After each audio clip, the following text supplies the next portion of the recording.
Ito guys, kakain ako nito, mukbang nito to. Sila kumakain sila ng ano-ano. Ako din, kakain din ako. Matamis to. Matamis-tamis to. Masarap. Kahit anong klaseng putahe, okay to. Kung wala-wala na talaga, ito na lang. Gugulayin ko to. Tapos, magmukbang muna ako. Kaya kukuha pa ko ng iba doon.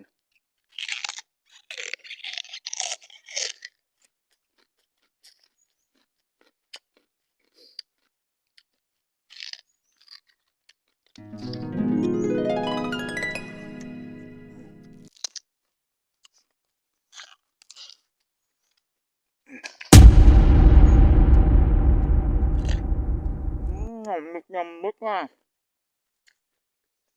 Ito ano kayang kilo nito? Ubol ito ng sigisi.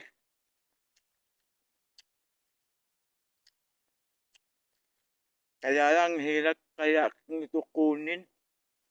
Matigas. Nga ito eh. Nilabasan na ako ng mawis. Maraming singot.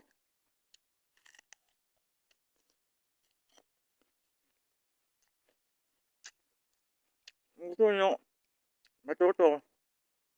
Hindi humanap kayo ng mga sigisi. Marami mo naman yung mga ubod dyan.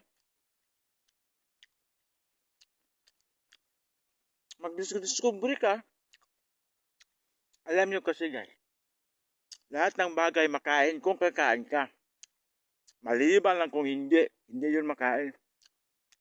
At magano ka, magbalita ka, baka malasong ka.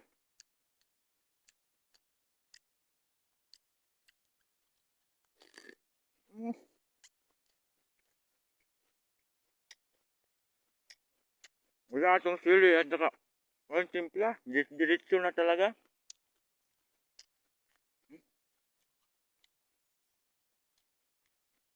Okay naman siguro.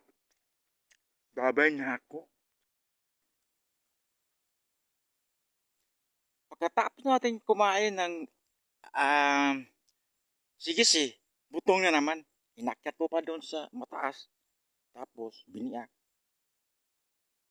Kinuha yung laman. Tapos, kakainin ko na.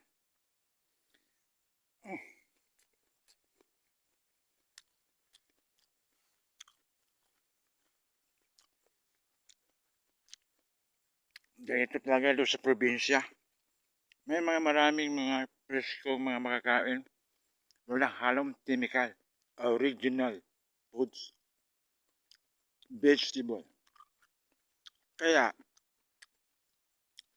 yung mga kaninunuhan pa natin, mataas ang kanilang edad kasi wala pang chemical.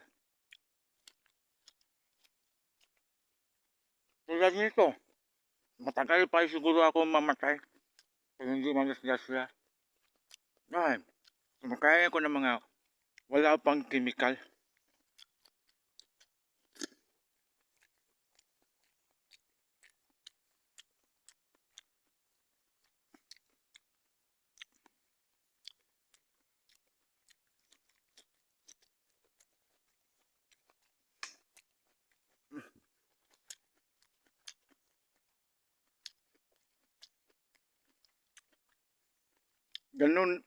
Ganun naman yun sa ano eh, sa mukbang.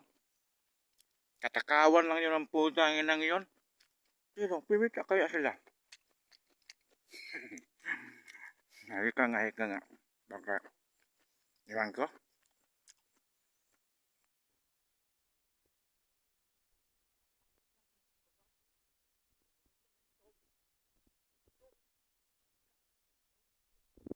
Ayan, tubig na galing sa niyog. Gogi kayo. Nami kayo.